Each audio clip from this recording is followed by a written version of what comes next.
भारत के अंतर्राष्ट्रीय छवि के लिए बहुत महत्वपूर्ण दिन है। भारत के लोगों के भविष्य के लिए बहुत महत्वपूर्ण दिन है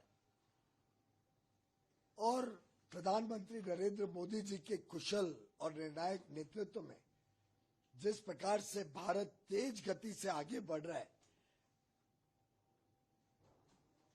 उसकी पुष्टि जो आज अंतर्राष्ट्रीय स्तर पर भी और भारत में जो आंकड़े आ रहे हैं, उन सबको मद्देनजर रखते हुए आज का दिन यादगार दिन रहेगा। मॉर्गन स्टैनली जो एक अंतर्राष्ट्रीय स्तर पर बहुत ही प्रसिद्ध संस्था है, उसने अपनी एक भारत के बारे में रिपोर्ट में, जिसका शीर्षक था how India has transform in less than a decade, वो ये कह रहे हैं कि जो आज का भारत है, 2023 का भारत, वो 2013 के भारत से बिल्कुल अलग है, एक नया भारत है, एक ऐसा भारत जो शायद विश्व में किसी ने कभी कल्पना नहीं की थी। आज भारत की वो स्थिति बनी है।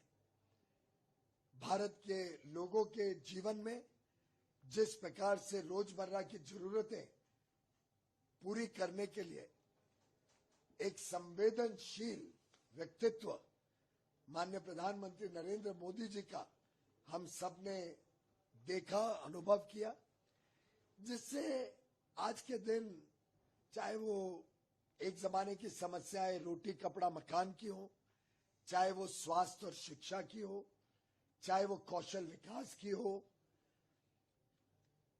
अच्छा पानी हमें नल से जल पे घर पे मिले, सभी घरों में सामान्य सुविधाएं हो, बिजली की, सड़क पहुंचे गांव तक, शौचालय हो, डिजिटल कनेक्टिविटी हो, ये जो एक लोगों के जीवन की जरूरतों को पूरी तरीके से गांव गांव तक पहुंचाने का काम प्रधानमंत्री मोदी जी ने गत 9 वर्षों में किया है।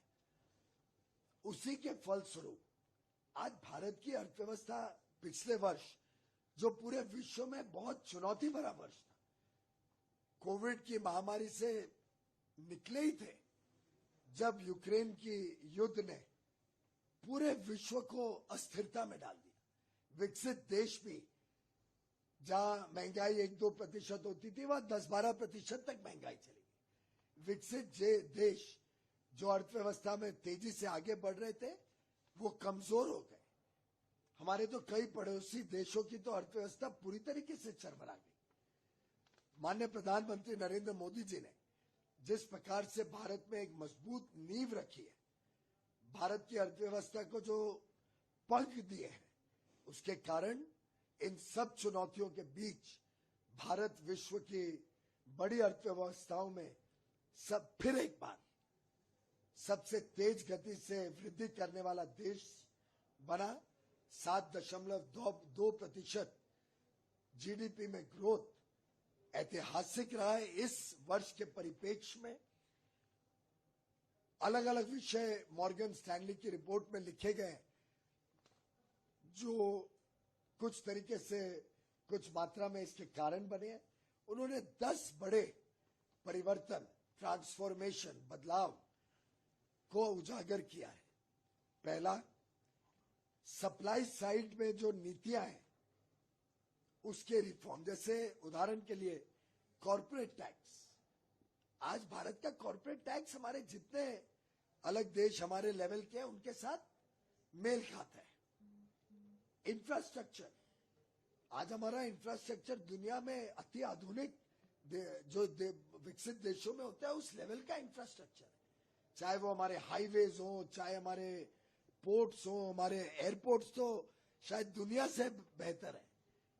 हमारी रेलवे की सुविधाओं हो, वंदे भारत जिस तेज गति से आज हर राज्य और हर डिस्ट्रिक्ट अपने एरिया के लिए वंदे भारत मांग रहे हैं।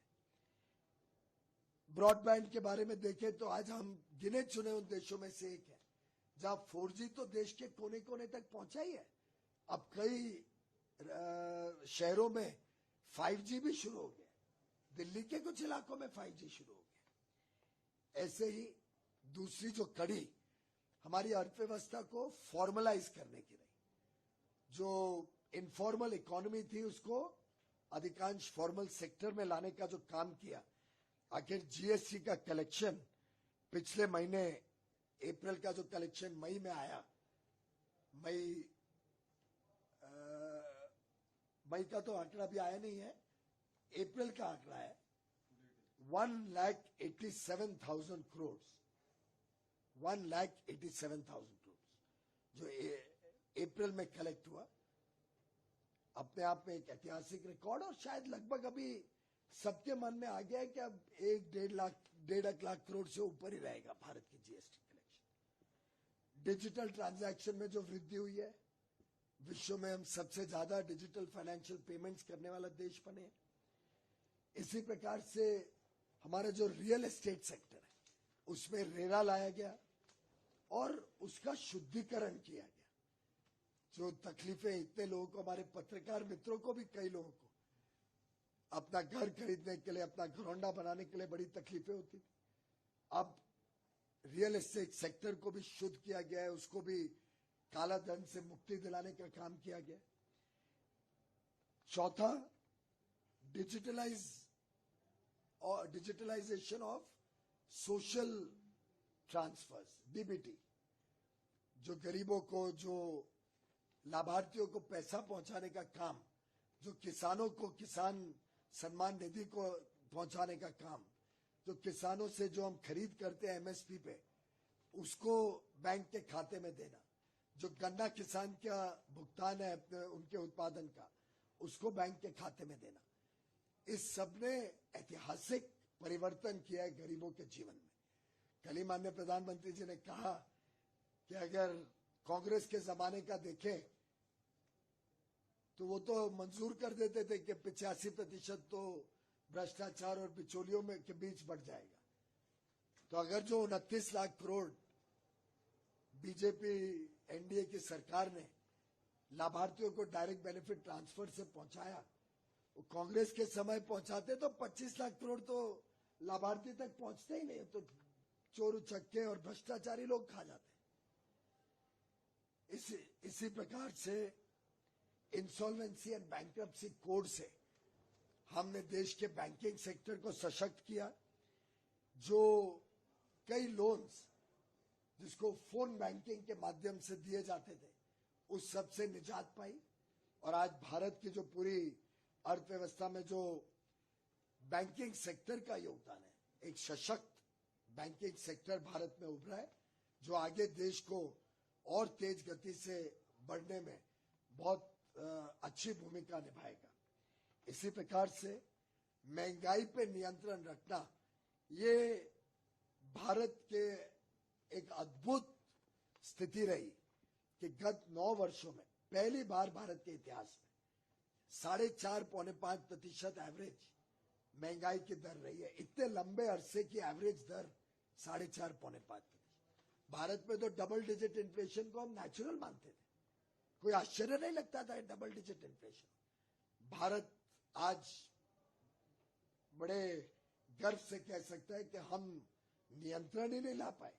जब विकसित देशों में 6 गुना और 10 गुना महंगाई बढ़ी यूक्रेन वॉर के बाद, तब भारत में मात्र 4.5 से 6.5% गई, कुछ समय के लिए गई, अब फिर 4.5-5% पे आ गई है।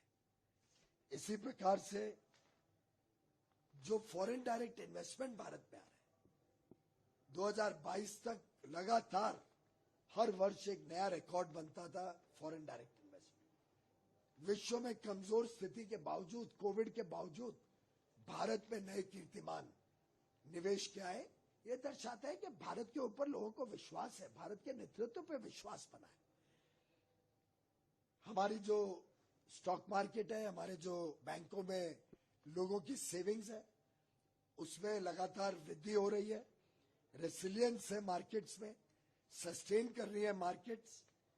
इसी प्रकार से सरकार का उद्योग को और निवेशकों को जो समर्थन मिलता है, जिससे नई फैक्ट्रियां लगे, नए रोजगार और काम के अवसर बने, हमारे नए स्टार्टअप्स उभरे और सफल हो।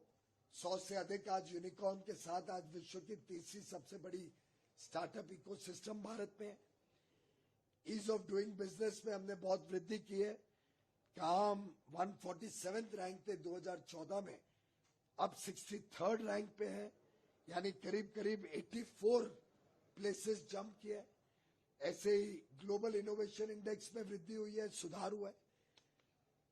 और विदेशी कंपनियां का आज जो विश्वास बना है भारत के ऊपर, जो मल्टीनेशनल कॉर्पोरेशंस और भारत के उद्योग जगत में जो आत्मविश्वास बना है, जो 3Ds डेमोक्रेसी, डेमोग्राफी और यंग पॉपुलेशन और डिमांड, ये 3Ds को आगे लेके अब भारत बहुत तेज गति से आगे बढ़ने वाला देश बना है।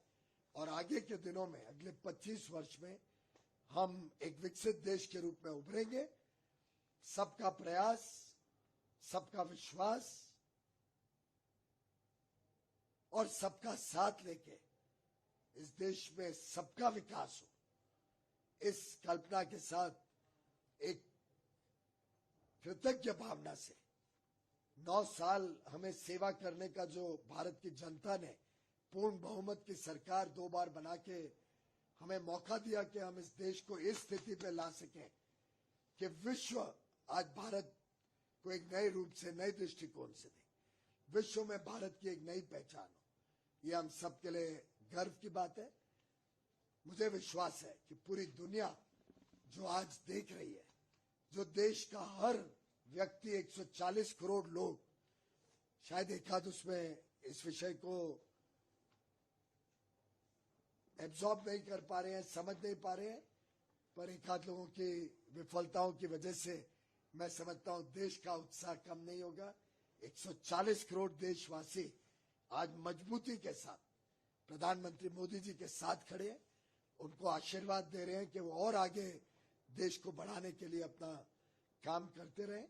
बहुत बहुत धन्यवाद।